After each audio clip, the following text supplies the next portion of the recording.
You are listening to the Become a Guitarist Today podcast with Adam Roach.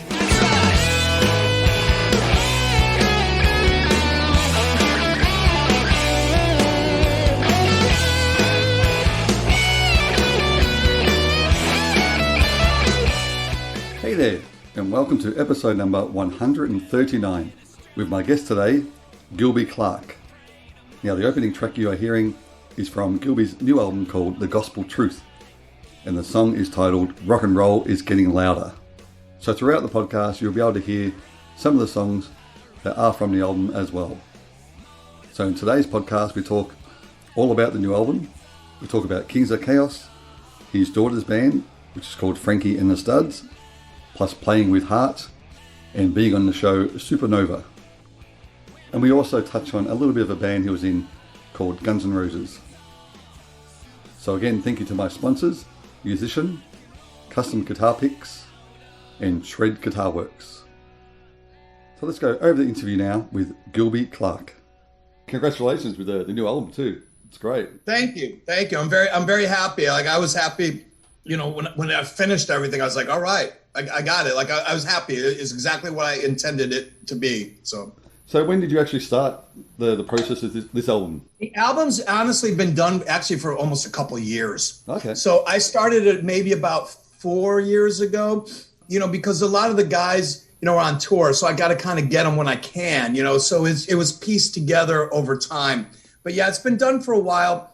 We were going to release it like right before the pandemic. And then, you know, when it hit, it's like, oh boy, here we go. Yeah. So we put it off, and then it got to a point of, you know, we got to get it out. Yeah. So I listened to the whole thing last night. John from Golden Records sent it over. Well, there's guitars. yeah, it's it. The first thing that comes to my mind, remind me a bit of Ace Frehley solo album. I've heard that a couple times. You know, I don't have a problem with that. Ace, I mean, you know, hasn't been an influence for me, you know, in a few years, but I mean, that's in your head, you know, it's definitely there. I mean, I was a huge Kiss fan when I was a kid. I love Kiss. I love Zeppelin, Aerosmith, Alice Cooper. Yep. That's the stuff that I started with. I made a conscious effort to have the record sound the way it sounds. You know, I wanted a classic rock record. I mean, because that's what I like. Yeah. You know, I purposely, you know, cleaned up the guitar so there wasn't too much gain. You know, I wanted it to sound the way it sounded. I went through, you know, a lot of work getting it that way, using the right guitars. You know, the left side is a Marshall JMP 50 and the right side is an AC 30 through the whole record. It's only two. Yep. You know, I didn't layer and layer and layer. I'm not into that stuff. Before I started, I listened to a lot of like Rick Derringer, Joe Walsh, Paul Kossoff. Like, that's kind of Bad Company. That's kind of what I was going for. Yeah. No, it definitely come across though, which was good. Well, good. So when you wrote most of the songs, I think I saw another interview that you said you wrote most of it on the acoustic. Is that right? No, some of it. Okay. So my writing process is, I'm always playing guitar like most guitar players, you know. I tend to have a lot of free time. Like, I'm a big Los Angeles Lakers basketball fan. So I'm watching the game. I usually have a guitar on. And most of the time it's electric. Sometimes it is an acoustic. Like, I just switch it around. Yeah. And you're just right. You know, you're just playing. And if you play something, you go, oh, hey, that was okay. You know, now you can just put it on your phone. So I have a long list of little phone messages of little riffs and ideas. But yeah, sometimes it's acoustic. Sometimes those riffs, like Rock and Roll is Getting Louder, was an acoustic riff. It was just a guitar riff, you know, and I made it the bass riff after a while. So.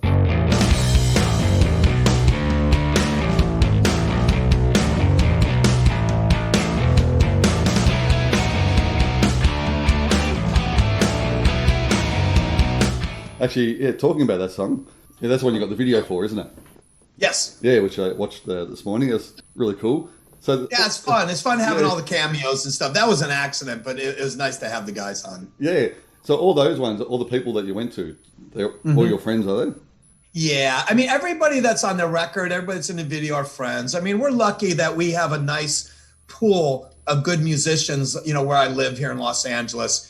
Everybody that was either a guest on the record or a cameo in the video are people I've been out to lunch with, dinner with, had drinks with. I mean, they're real friends. Yeah. I always say your real friends are the ones that have been to your house. Yep. You know, and you know, we have acquaintances. There's nothing wrong with acquaintances, but the people that have been to your house, those are your friends.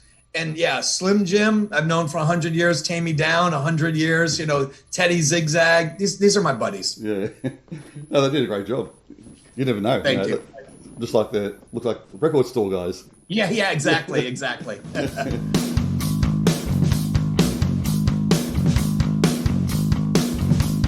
Now, the other song, the Gospel Truth, is another great song. Thank you. Who did the backing vocals at the end of that one? Let me remember, because, I did the background vocals in a couple sessions over a couple days. So it's kind of like, the songs were done. And then I'd have different guys come out and do the vocals. Matt Starr, who's a drummer on quite a few songs on the record, did a lot of background vocals. Okay. Chad Stewart from Faster Pussycat, who actually didn't play drums on the record, did a lot of background vocals. Trying to think who else.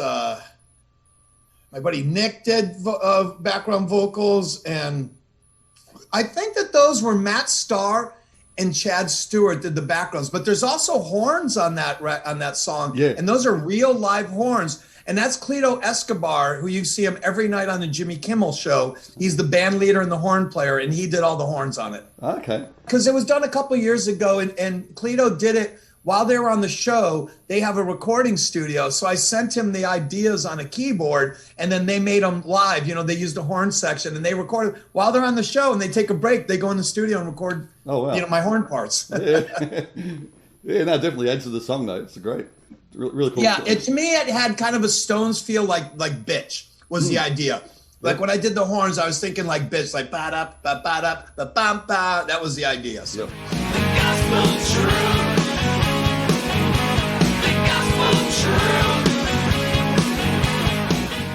Those backing vocals at the end was like, whoa, up there.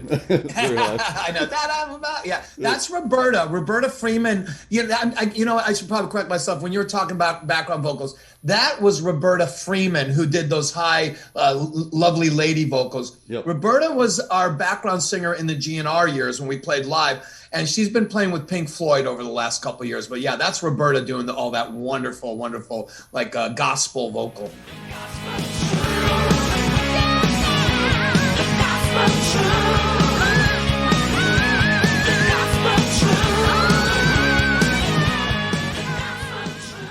And then you got Wayfarer.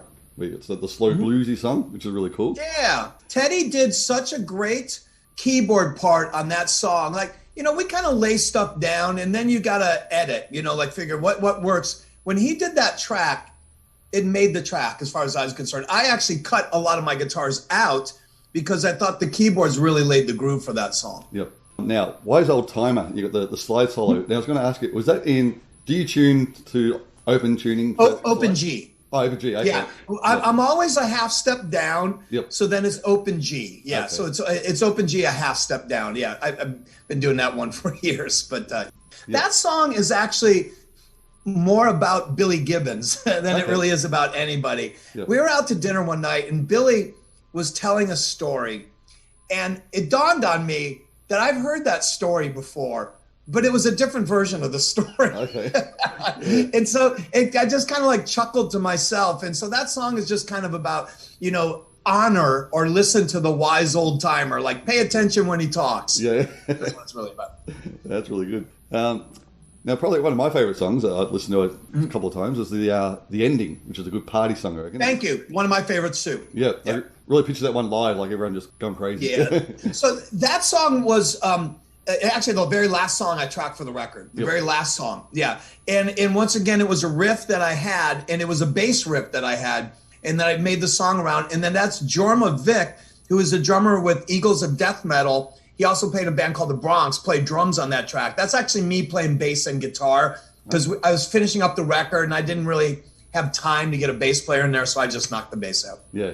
And you say you recorded it all at your studio, is that right? Everything was done at my place, yeah. I have a very nice studio. It's not just, a bedroom. It's actually not like I have a tracking room. I have a control room. I have a Neve board. I have wonderful microphones. I mean, I've been doing this for a long time, probably 40 years. So I've collected some good stuff over the years.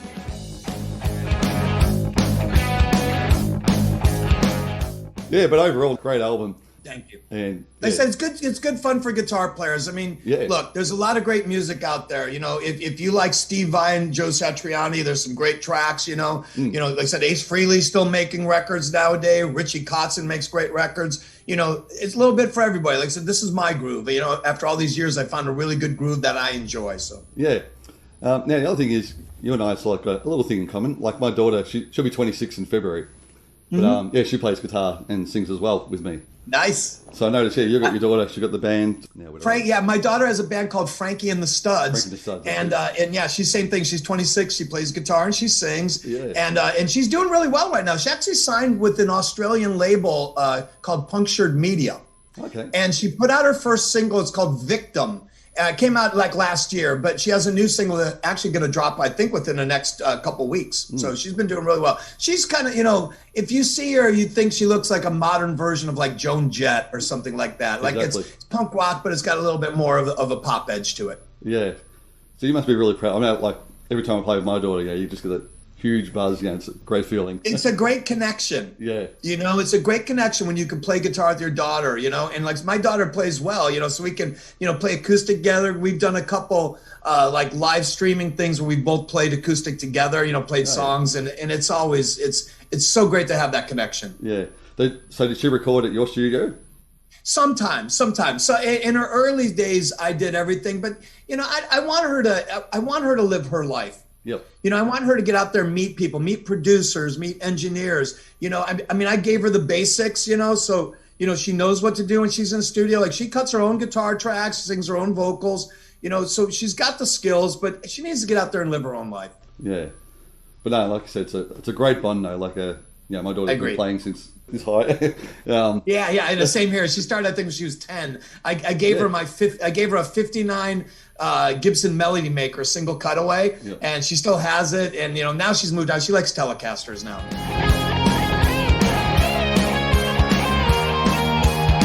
Yeah, just a bit about the Supernova band, if we can, because I was a huge fan of that, and I was watching a bit last night just to refresh memory on some of the things. And, I mean, of course, we're all going for Toby Rain, you know, to get the job. Toby is so great, man. Toby is so. I love Toby as a person. He was definitely the one I got along with the best, you know, because he's such a great soul, such a great talent. I didn't feel he was the right guy for our band, but he'd be the right guy for any band. I mean, the guy is incredibly talented. Yeah. Have you heard his new band, Ash and Moon? No, I haven't. No. Okay. Yeah, that's really cool. What are they called? Ash and Moon. It's with Okay, cool. Check it out. With Gary Beers from In Excess. Oh, I know exactly who he is. Yeah, absolutely. Yeah, really cool band. Yeah, I run into, you know, back when we were allowed to go outside clubs, I'd run into, you know, him all the time. I'd go, hey, Toby, what's up, bro? Yeah. He changes his look every now and then, you know, but he's still a great guy. Yeah, he is. But that band, I just remember watching it, the house band. It was incredible. Incredible. Amazing. So talented. I mean, we said the same thing. I mean, actually, I've recorded with a lot of those guys over the years and stuff. And every time, you know, I mean, like Raphael's just a monster guitar player, you know. But yeah, they really made it sound like a record. Yeah. You know, it blew my mind how they could do what they did. Yeah. Must have been great for you guys just to kick back and listen to it. We just sat back. We just sat back and made comments, you know. I mean, but it was never a bad comment about them. They were always incredible. Yeah. For me, it was a great experience because, you know, I'm not a TV guy. You know, I don't really do TV. Yep. But Mark Burnett, the producer, was really awesome. Like he knew what he wanted and he let us be ourselves. You know, it's like, you know, good, bad, or whatever. He let us be ourselves because he really believed that the only way rock and roll was going to get represented was let the real guys do it and talk about it, because some people feel this is rock and roll, but rock and roll is really this, you know? Yeah. So he was really great about that. I learned a lot from Mark Burnett.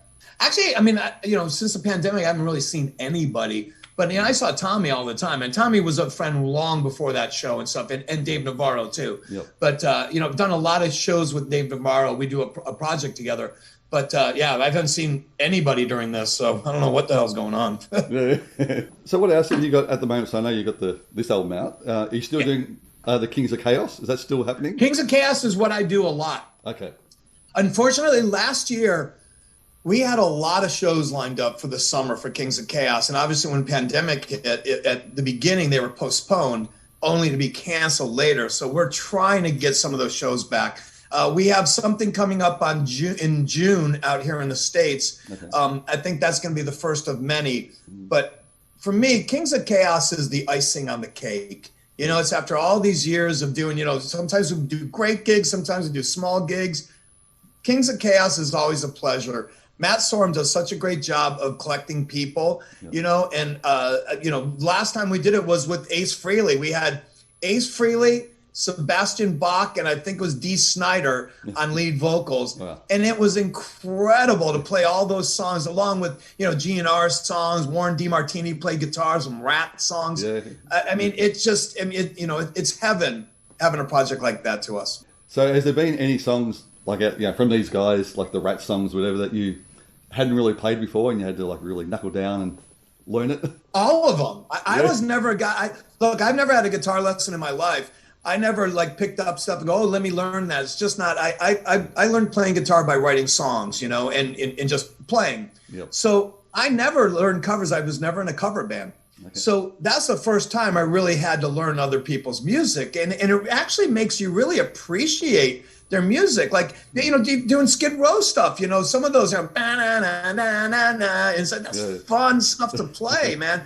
The Rat stuff was really interesting because from the GNR world, it's two separate guitars. We're doing two different things. But the Rat, even though they had two guitar players, they really are kind of doing the same thing. It's like one big guitar. Yeah. So that was interesting doing that, is playing with guys that really were the one guitar player in the band. ZZ Top is a one guitar kind of sound, you know? Yeah. So that was challenging. Billy Idol with Steve Stevens, you know, Rebel Yell is really a one guitar song. So it was a nice challenge to kind of learn that stuff and kind of, you know, find your place in it too. Now, talking about challenges, how about with the Heart songs? Because I know they got a lot of really cool riffs and a very, you know, you hear that and you think, oh yes, we know that solo. So you've got to get it note for note. And some of those bends too, it's like, yeah, it's got to be right on. Well, I got to tell you, I learned some. So when I first did the Heart song, the stuff too, just like you said, I was more familiar with the 70s Heart. And like I said, I knew in my head, I didn't know how to play them. Yep. And when I was learning Magic Man, it was really hard. Like I couldn't get it. Like it's like, even when I see like my first performance I ever did is like on there and it's like, ooh, that note was a little flat. I learned later from Steve Fisher that they tuned for that song. Oh, really? I didn't know that. They tuned the strings separately so you could reach those notes. I had no idea. I was doing like a regular 6-string, you know, and all that. So once again, you learn there's little tricks of the trade in there that some guys used. Oh, wow. Yeah, I didn't know that. Yeah, me neither. It's a long time ago. I did it as a little Heart tribute band here in Melbourne. Oh, wow. Yeah, that's some tricky stuff in there. But also the girls are great. You know, I had a lot of leeway. It's like, look, you don't have to play everything note for note, but there are certain things that, you know, obviously has to be there. So you can make it your own. Yeah. It was the same thing in like GNR when I came in. Look, there's stuff that has to be there, but then you can also play it the way you play. You don't have to play it note for note, you know, like this. Yeah. And I've never been that guy. You know, I like to have fun with it more than anything. Yeah. So the plan now, so hopefully, like you're saying, once shows start opening up, you tour this album as well? I hope so. I really do. We did our first live shows 2 weekends ago. We haven't played in over a year, and we did a couple shows in St. Louis. One was a charity event, and one was a live show. It was limited capacity, but it's the first time we played in front of an audience, and man, it felt great, first of all. Yeah. You know, and what I forgot about was I forgot all about that, man. It really feels good to play a song and hearing I hope we're going to do more. So, no, thank you very much for this. Really appreciate it again. Your time. Right on, Adam. Man, rock and roll, man. Loud guitars live. Yeah, for sure. Yep, I'll do that. Exactly. Yeah. I know. I seen him back there. I was checking him out going, I like it. Good job. That's cool. You got it, Adam. And give my best to your daughter, man. Tell her to keep going. I will, for sure. Now she'll appreciate it. Rock and roll. Thank you. Take care, buddy. All right, see you then. Bye-bye.